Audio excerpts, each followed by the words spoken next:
Silverado. I know it's been a while since I posted my last video, but the weather where I live at has been so hot, and it's just finally beginning to change to the point where it's livable or breathable. But so I got a couple things. The main thing I want to talk about is my brakes dragging on my 2005 Chevy Silverado. I'll show some pictures. One of the main things that I realized, and I should have acknowledged, is that I had been putting brake fluid into the brake fluid reservoir, and there was no indication of where the fluid was going. There was no leaks at any of the wheel cylinders, nor at any of the calipers. So that should have been my number one clue. You know, where is the oil fluid going? So I changed all the brakes. I even changed the brake hoses that were leading to the front, because some people say those hoses deteriorate and that will cause the brakes to drag. Still had the same problem. Changed the master cylinder. Still had the same problem. Then I finally changed the brake booster. And what happened is, when you're having your brakes drag like that and you're not seeing a visual leak, what you can do is take the master cylinder off the brake booster and look inside the brake booster, and if you see the fluid inside the brake booster, that's problem solved. That means the fluid was I didn't see it in those other locations because the fluid was going into the brake booster itself. Now, I've seen some people just suck the fluid out of the brake booster and put the new master cylinder back on and keep going. I actually went on and changed the booster and the master cylinder.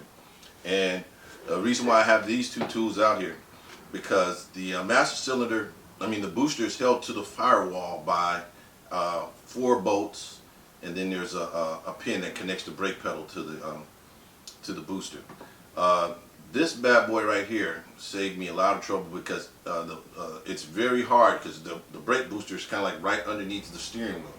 So if you have one of these, it will save you a lot of trouble. This is the air-driven one, and the air-driven one actually have a hose on it, and that hose probably would get in the way, even though it would. It probably can do it, but I've been using this bad boy here.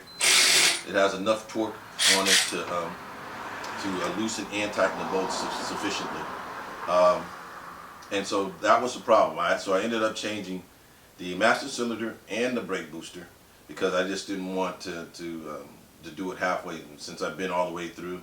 But that is the key problem. The quick check is, and the key tip is, if you've been putting fluid in and you cannot see the leak, it's leaking somewhere, and the quick check is to pull the master cylinder off of the brake booster, look inside the brake booster, and if you see fluid inside there, then you have a bad master cylinder, because it's leaking from the back seal of that, and possibly you have a bad brake booster.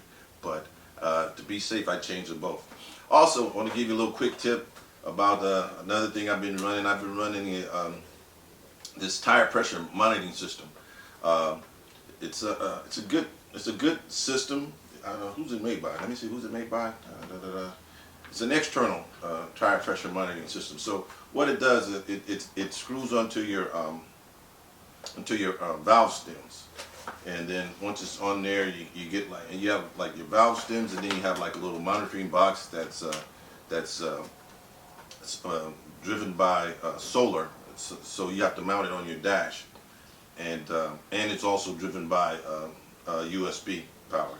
So I don't know who this. It doesn't say what the manufacturer is. It just says tire pressure monitoring system. So I've been using it, and it works pretty good. So it's a good thing for people with older vehicles that don't have the onboard monitoring system. This is a good choice to give it a shot. So I hope this helps somebody out, because it was a real crazy fix for me. I had to hunt it down. It took me quite a while, because, like I said, the weather here has been real hot, and you couldn't just even sitting in the garage like I'm doing now would be unbearable. So hopefully, if you got any questions, shoot me back with the questions. Oh, I got this from Harbor Freight. It's about 120, 125 bucks, but it's well worth it.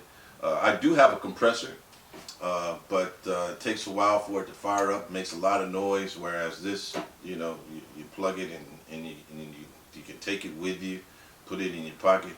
I don't think you. I'd like to see somebody be able to take a compressor with them and just put it in the pocket and run with it. Anyway, that's my story. Keep it real.